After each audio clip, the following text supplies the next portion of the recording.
Guys, എൻ്റെ മൂത്തമ്മാൻ്റെ വീട്ടിൽ വന്നിട്ട് കുറേ കൃഷികളൊക്കെ ഉണ്ട്.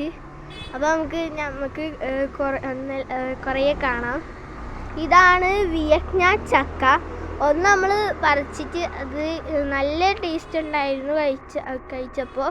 ഇനി അടുത്തത് ഇത് അവിയലാണ്. ഇത് അതിൻ്റെ പൂവാണ്.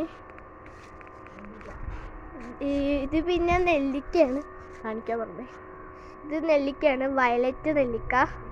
നമുക്ക് ഇത് പിന്നെ ജാമ്പക്കയാണ്. അത് പറിച്ചിട്ടൊക്കെ കുറേ പോയിട്ടുണ്ടെന്നോ, കുറേ ഉണ്ടായിരുന്നു ഗൈസ്. ഇതൊക്കെ ഉണ്ടായിരുന്നു. കുറേ ജാമ്പക്കയല്ലോ. നമുക്ക് അടുത്തത് നോക്കാം. പിന്നെ ഇതൊരു മധുരമുള്ള മറ്റേ നമ്മളെ വയലറ്റ് മുന്തിരിങ്ങയാണ്. കുറേ ഉണ്ടായിരുന്നു, അതൊക്കെ പറിച്ച്. ഇനി ഉണ്ടോയെന്ന് നോക്കണം. നമുക്ക് അടുത്തത് ഇത് സപ്പോർട്ടാണ്. ഇത് ആവാൻ പോകുന്നു. ആയി അത് പറിച്ചിട്ട് തോന്നുന്നു. നമുക്ക് അടുത്തത് ഇത് പിന്നെ അൽഫോൺസയാണ്. നമ്മൾ കഴിച്ചിന്, നല്ല രസമുണ്ട്. ആണ് മിറാക്കൾ. ഇത് നമ്മൾ തിന്നു കഴിഞ്ഞാൽ പുളിപ്പുണ്ടാവും. കുറച്ച് വെള്ളം കുടിച്ചു കഴിഞ്ഞാൽ ആ പുളിപ്പ് മധുരമാവും. ഇത് പിന്നെ മാവാണ്, അത് പോയതാണ് സംഭവം. ഇത് പിന്നെ പപ്പായയാണ്. പിന്നെ ഇതെല്ലാവരും വീട്ടിലും ഉണ്ടാവുമല്ലോ ഗൈസ്. ഇതാണ് പിന്നെ ചെമ്പോട്ടിക്കാവനം. ഇത് ഇപ്പം കായ്ച്ചിട്ടില്ല, ഇനി കായ്ക്കണം. ഒരു കൊല്ലം കൂടി ഉണ്ട് കായ്ക്കാൻ. ഇത് പിന്നെ പൂക്കളൊക്കെയാണ്.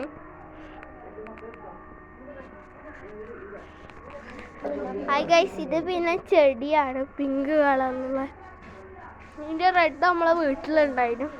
കുരുമുളക് 3 കൊല്ലം കൊണ്ട് കായ്ക്കുന്നതാണ്. പിന്നെ കുറേ പറിച്ച് അതൊക്കെ.